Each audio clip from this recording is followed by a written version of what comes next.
Hi everyone, it's Nat here. Hope you're all doing well. So I'm on for my second video and final video with a lot of goodies that I got from Globleland for August. So I have to make something with, what have we got left over? Our beautiful moth and butterfly stamps, which I adore. So I'm really looking forward to having a play with those. And I have this stamp set, which are your silicone stamps with these labels. So that'll be fun. And they also come with the dies. So you can cut out your stamped pieces with the dies, but there's also lots of extras that you can use. So heaps of fun. And also I have this set of stencils as well. So it's going to be a fun and messy day, I think. So, of course, there'll be a link down below to Globleland's website if you want to go and check out what they've got. There'll also be a direct link to the products I'm showing you in the videos this month, in case you like something that you see. And remember to use the code NAT10 for a 10% discount if you do wish to purchase anything. I did promise during my unboxing that I would show you a print of the stencils so you could get a better look at them. So what I did was grabbed a sponge roller, some black paint, and just did a print of each of the stencils for you to have a look at before I get started on my project. So there's that one. So these are all in that one pack. That one. And for my project, I'm just using little bits of them, so I thought it'd be good to show you how the print actually comes out. Now, it's the first time I've used a sponge roller on the stencils, so I'm not very good at it, but I thought it would give you a look at what they sort of turn out like. Love that one. Love them all, actually. There's so many different bits that you can use for backgrounds and that if you don't want to do the whole stencil. And then these are ones that I can take apart, but I'll be doing that after my project. I wanted to keep it together to do this. Yeah, because it'll be easier for me to put this in a catalogue and flick through and see what stencil I need to look for rather than looking through all of my stencils. But absolutely gorgeous stencils. And there's another one that you can pull the individual bits apart. So I have some white cardstock here. I cut one piece into 4 pieces and then I've got a whole piece here that I'm working on at the moment. So I've got some old music paper and some book text pages there. I'm just ripping them into littler pieces so that I can glue them down as a background on my big sheet of cardstock. I have matte medium.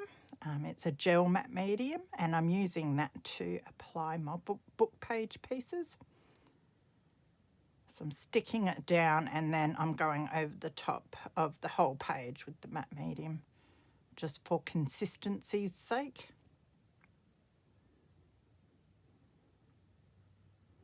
Now some of the pieces overhang, but you'll see afterwards that I trim them off. So I have one of the stamps here that I got. This is the ATC stamp that you can put on the back of your cards. So I'm just stamping it out with black and brown archival ink.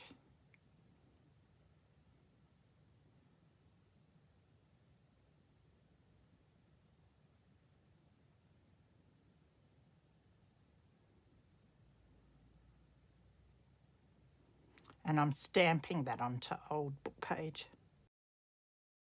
So I've got some craft cardstock there that I've cut into ATC size, which is 3.5 by 2.5 inches.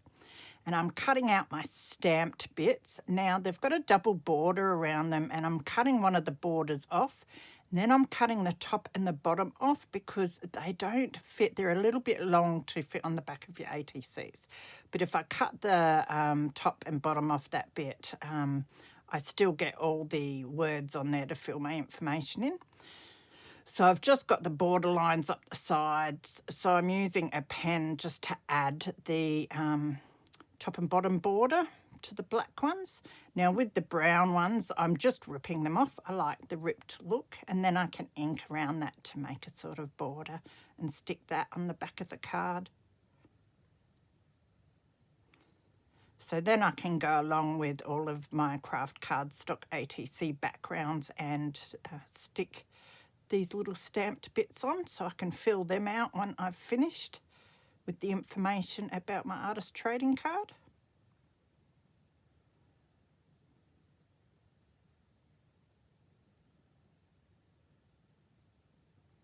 So I've got my 4 pieces of cardstock that I cut there, and I've got my Distress Oxide sprays, but instead of spraying them, I'm just dabbing bits of the ink onto this. It's a plastic sort of mat. Then I just add some water to get the ink moving around a bit onto my cardstock, and I just repeat that process, smush it down.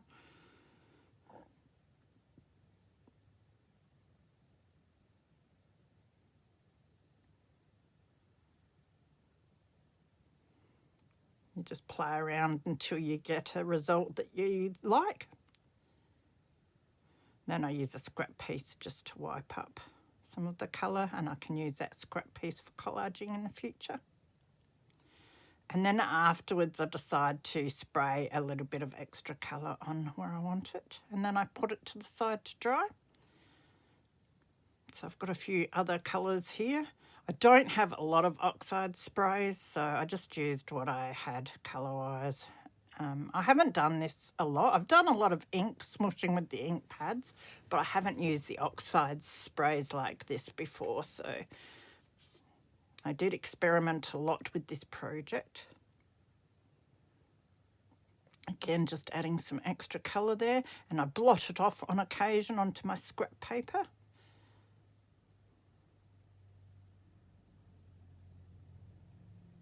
Move it around a bit to get it into some of the white spots.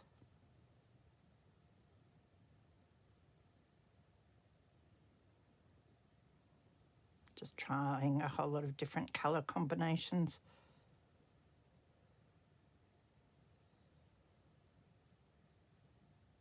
It lightens up a bit when it dries. You never know what it's going to end up looking like. And even then I wasn't 100% happy, but then when you add stuff to it, it just makes such a lovely background.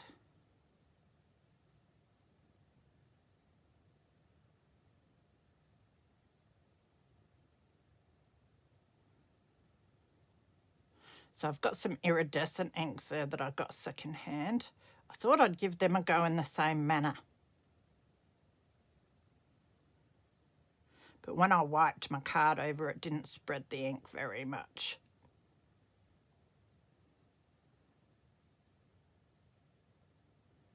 And even adding the water, it didn't run like what the oxides do in that.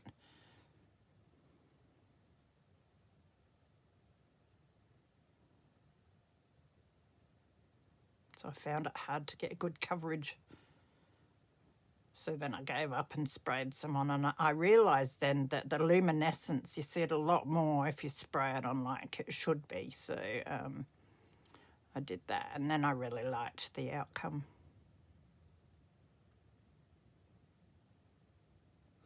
So there I'm just trimming the overhanging bits off of that piece. And I've got my gesso there and a gym card. It's about the only use my gym card's going to get. And I'm just wiping the gesso over that page to give it a covering. Just mellows out the look of the book page underneath, and it creates a nice surface for me to do some inking on that page. As I said, it was just a lot of experimenting with this project. So I let that dry, and once it's dry, I cut that piece into 4 squares as well, or rectangles I should say. And then I did more ink smushing. This time I'm using some of the Globleland packaging to lift up and put on there. I was surprised at how much the ink sort of spreads out when I did that. It was sort of fun watching it all spread underneath the packaging.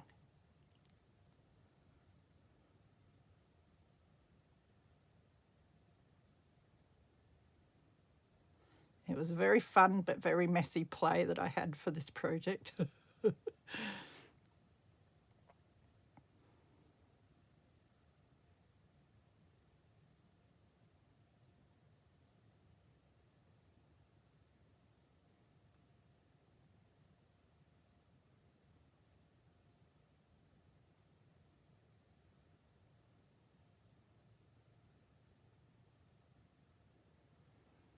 My papers did end up pretty wet as well, so they took quite a while to dry.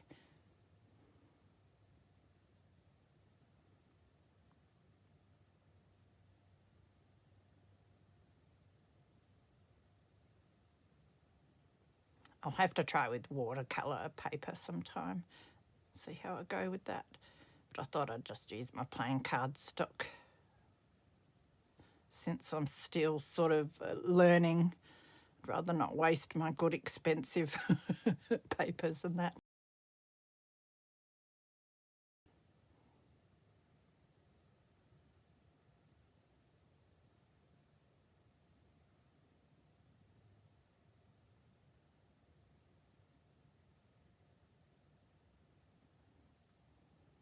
Added a bit extra to that one. So just changing the colours out. Did about the same combinations, I think, that I did on the first lot.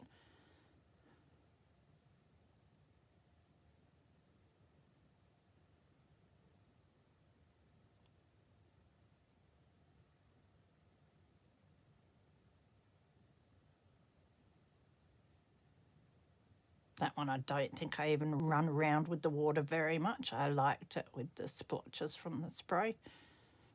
And then we've got the iridescent inks again.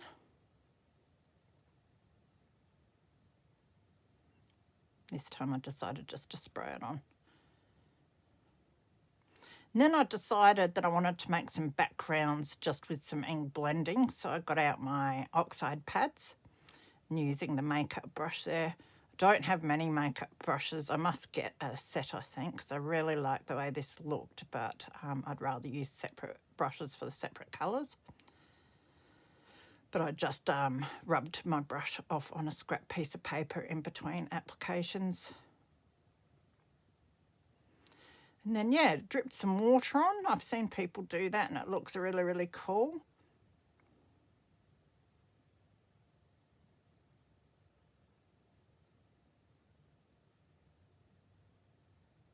I was a bit miffed because nothing was happening to it much, so I blotted it off, which didn't really look good, but then added some more water, and then I realised, no, you leave it for a while, and once it sort of dries, you'll notice the change. They turned out looking really, really good. I was very happy with the outcome. I'm not very good at ink blending, and the brushes are so much easier than the ink pads I usually use.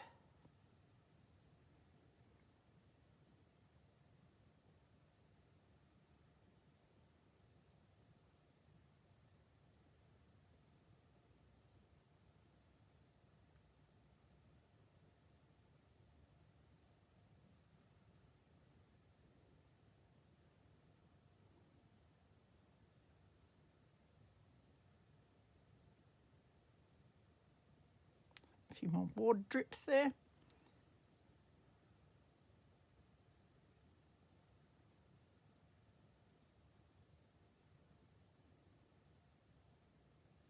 So I made heaps and heaps of base pieces. I cut the cardstock into these bigger bits for the ATCs so I'd have some left over, and then I could choose the best part that I liked the most to put on the ATC.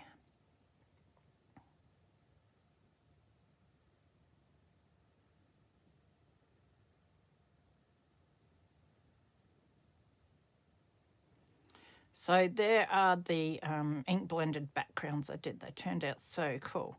And I'm just sticking this big piece to some craft cardstock there for another project I want to do. And then I've got some of the ATC backgrounds and I want to stick them onto some of the other pieces.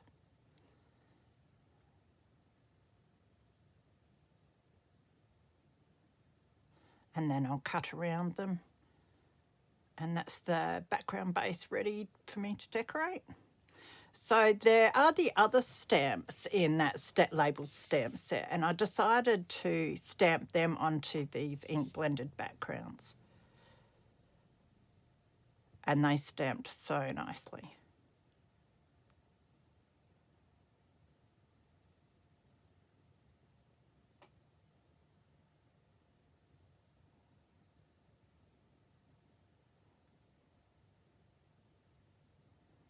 And then we've got another one which is like a to-do list stamp.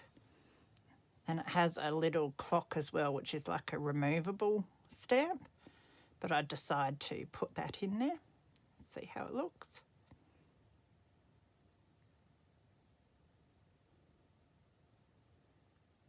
So I stamp a few of those as well. I love them, they're so cool.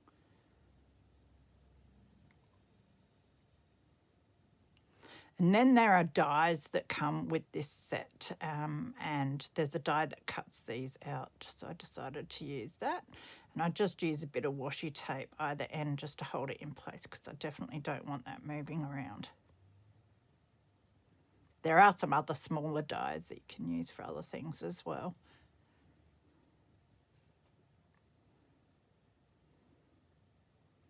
So it creates these awesome tags. So there are my backgrounds done. So again, I want to find the bit I like and stick my ATC base card on there. And then I can go around and trim it. And I keep all the bits that I've cut off, and I've got them there. And I want to use those to stamp my moths and butterflies on.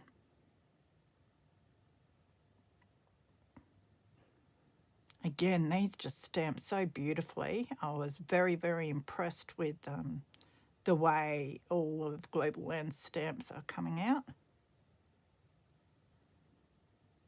So I'm using my archival ink.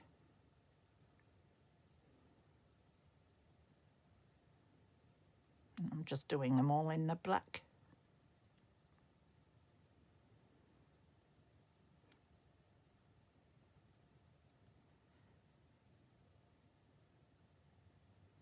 And then with the shinier background, I use my stays on.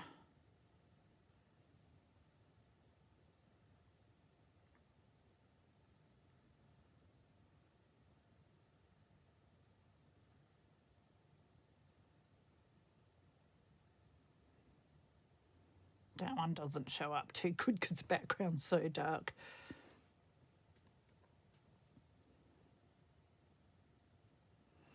So there I am, starting with my stencils, and I've got my ATC underneath, and I'm using some texture paste there with a palette knife to apply it.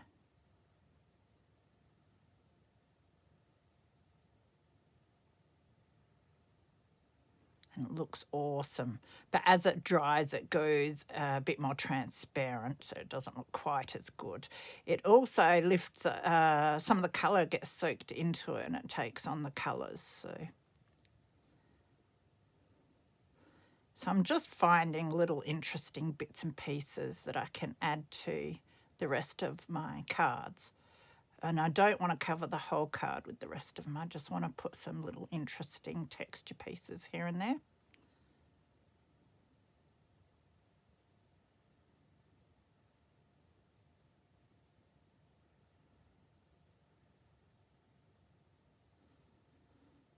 I tried using a cotton tip to wipe off any bits that weren't where they should be, but it was easier in the end just to use my finger, get a cleaner sort of area that way.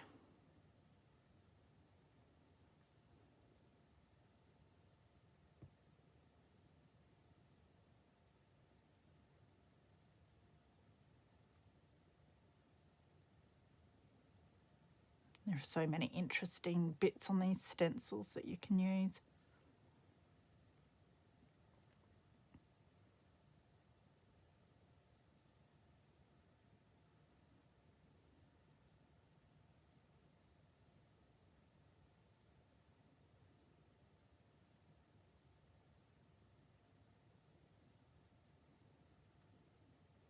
keep thinking I'm getting low on texture paste, but it goes quite a long way, that stuff.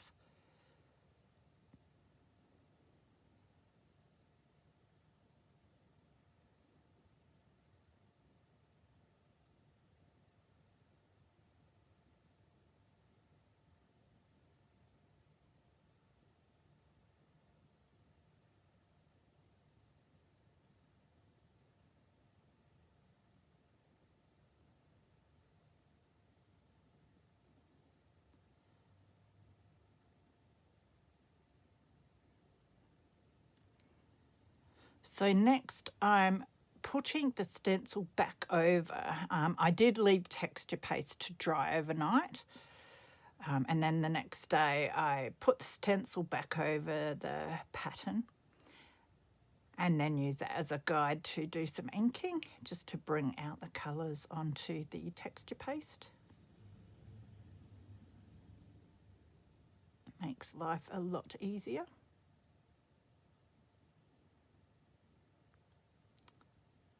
So I did that with all of my ATCs. Now they're the butterflies. I fussy cut them while I was waiting for the texture paste to dry. I didn't fussy cut the antennae out, though I'm going to do that when I go to place them on the card, just so I didn't break them. They turned out looking so good. So I'm just going around finding which one I think goes on what card, which takes me forever, so I don't make you sit through all of it.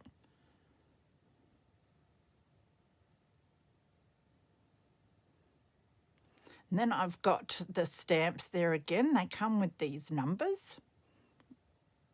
So I decided to stamp them in brown or black ink, just to add a bit of interest.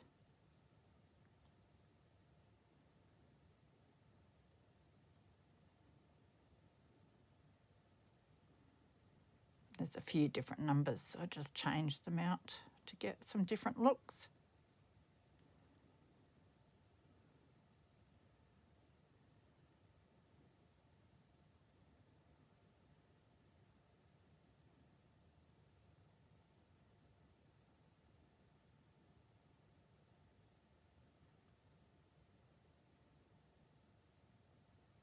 Then, of course, I use the stays on again for the shiny one.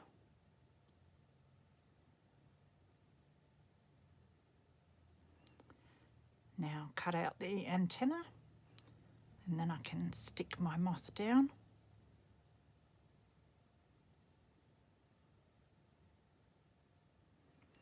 And then I decided that I'd go through the stamps I had sitting on my desk and see if I liked the way they looked on there, and I thought they looked really cool. So they're all stamps with gentlemen on them.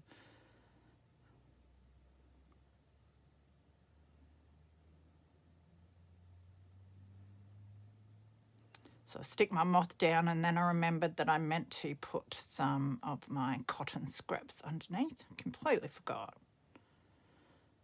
So I ink around the edge just with some distress ink there.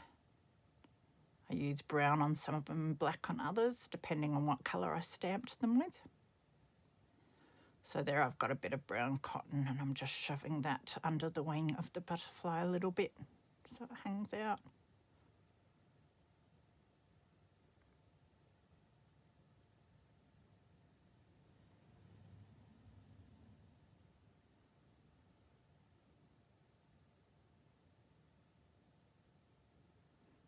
So the moth stamp set also has these numbers, like number 1, number 2, and so forth to number 8, I think it goes. So I stuck the number 1 on this.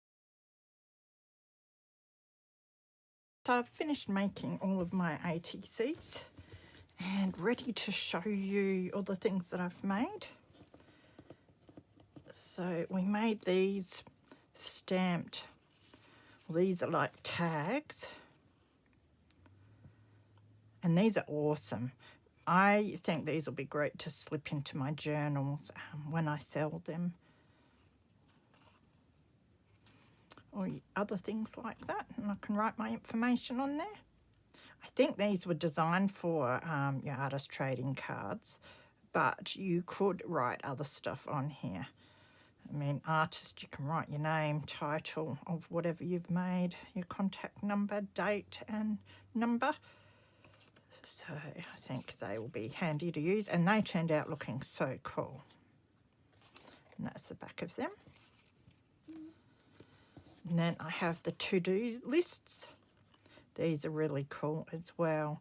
And you could replace the clock stamp with any stamp that you have if you want to put different pictures like flowers and that up there, and I think that would look really nice. I think these are great to slip into pockets in your journals. And then we've got artist trading cards that I made. My stenciling was a bit off when I coloured it in with ink afterwards, but it's really cool because it's created a shadow. I must try that technique more often. It looks really, really good on that one.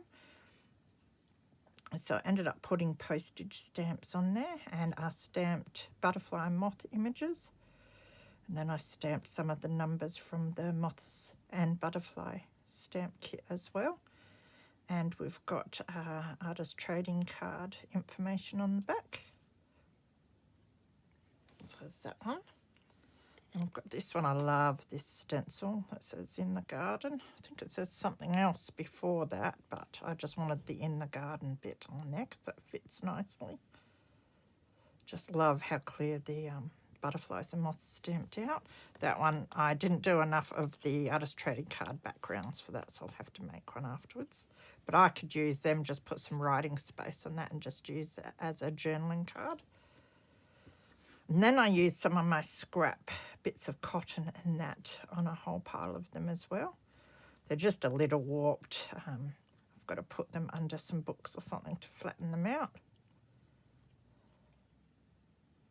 And I stamped the number stamps on the back.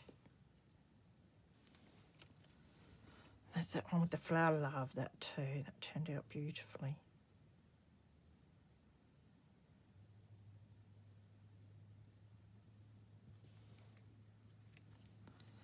Got that one.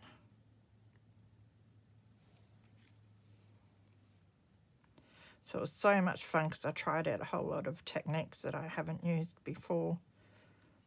Just had fun with it, and they turned out lovely in the end. So I'm very happy with those. Really impressed with the quality of the stamps that I've been getting from Globleland.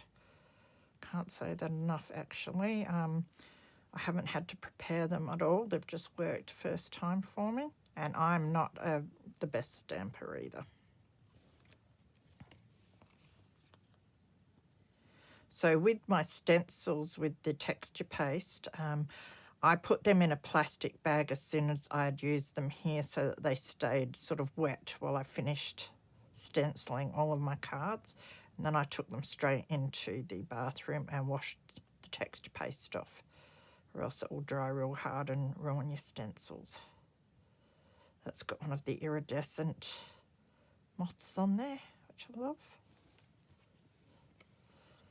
This isn't my favourite, but it still turned out all right. I think I was a bit heavy-handed with the sprays on that one. It's still tacky. I don't know if it will ever dry 100%. But this one I love. I did that with the same sprays, and that turned out really, really nice. And I just used a label maker to do the words on that. So that was so much fun, and I love the way it all turned out. So if you're interested in checking out any of the products that I've used, they're all individually linked down below. There is also a link to Globleland if you want to go and see what they've got. Don't forget to use the code NAT10 to get 10% discount on your order. Happy crafting, and thank you again to Globleland. Take care of yourselves, be good, and I will see you soon.